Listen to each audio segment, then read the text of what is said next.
بسم اللہ الرحمن الرحیم۔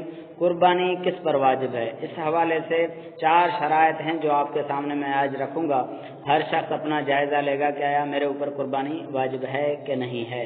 سب سے پہلے یہ ہے کہ قربانی کے لیے جو شرط ہے پہلی وہ ہے کہ مسلمان ہو، کیوں کہ لأنہا قربۃ والکافر لیس من اہل القربہ، کہ قربانی یہ کی جاتی ہے اللہ کے قرب حاصل کرنے کے لیے، اور کافر عبادت اور اہل قرابت میں سے نہیں ہے، اس لیے اس پر قربانی بھی نہیں ہے۔ تو پہلی شرط کہ وہ کیا ہو، کہ مسلمان ہو۔ اور دوسرے نمبر پر یہ ہے کہ قربانی جو کرے وہ آزاد ہو، کیا ہو؟ آزاد ہو۔ لأن العبد لا یملک، کیونکہ جو بندہ ہوتا ہے، غلام ہوتا ہے، وہ کسی چیز کا مالک نہیں ہو سکتا۔ جب مالک ہی نہیں ہو سکتا تو قربانی کیسے کرے گا؟ اس لیے دوسری شرط یہ ہے کہ وہ آزاد ہو۔ پہلی شرط مسلمان ہو، دوسری شرط کہ آزاد ہو، اور تیسرے نمبر پہ شرط ہے کہ وہ صاحب نصاب ہو۔ صاحب نصاب سے کیا مراد ہے؟ کہ جس پر صدقۃ الفطر واجب ہے اس پر قربانی بھی واجب ہے۔ صدقۃ الفطر کس پر واجب ہے؟ جس کے پاس 5 قسم کے اموال کا تذکرہ ہے، ان کو سمجھیں سب سے پہلے۔ اگر صرف اس کے پاس سونا ہے تو 7 تولہ سونا ہو پھر بھی قربانی واجب ہے۔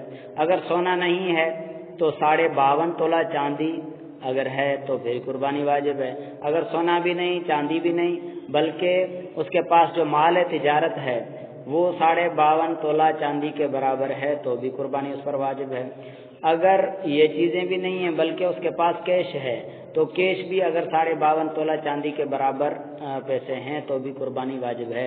اور 5ویں نمبر پر ضرورت سے زائد جو اشیاء اس کے گھر میں رکھے ہوئے ہوں یا کہیں بھی، تو وہ بھی اگر 52.5 تولہ چاندی کے برابر ہوں تو پھر اس پر قربانی واجب ہے، یا پھر ان 5 اشیاء کو ملا کے، یعنی تھوڑا سونا ہے، کچھ چاندی ہے، اور کچھ جو ہے نا مال تجارت ہے، کچھ نقد ہے، کچھ زائد ضرور سے چیزیں ہیں، تو ان سب کو بھی ملائیں گے، سب بھی اگر 52.5 تولہ چاندی کے برابر ہو جائیں گے تو یہ شخص صاحب نصاب ہے، اس پر قربانی واجب ہے۔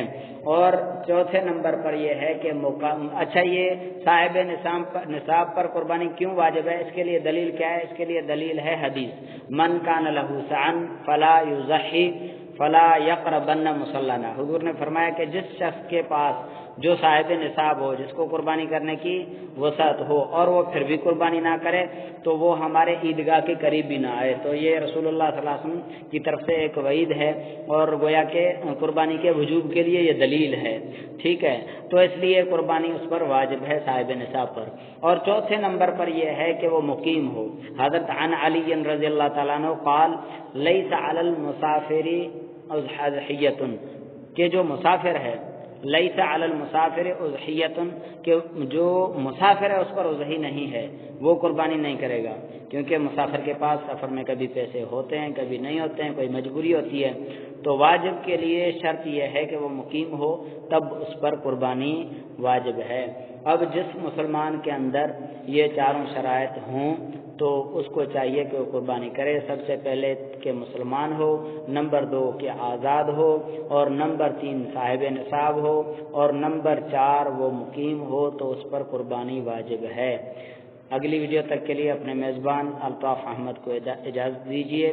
السلام علیکم ورحمۃ اللہ وبرکاتہ۔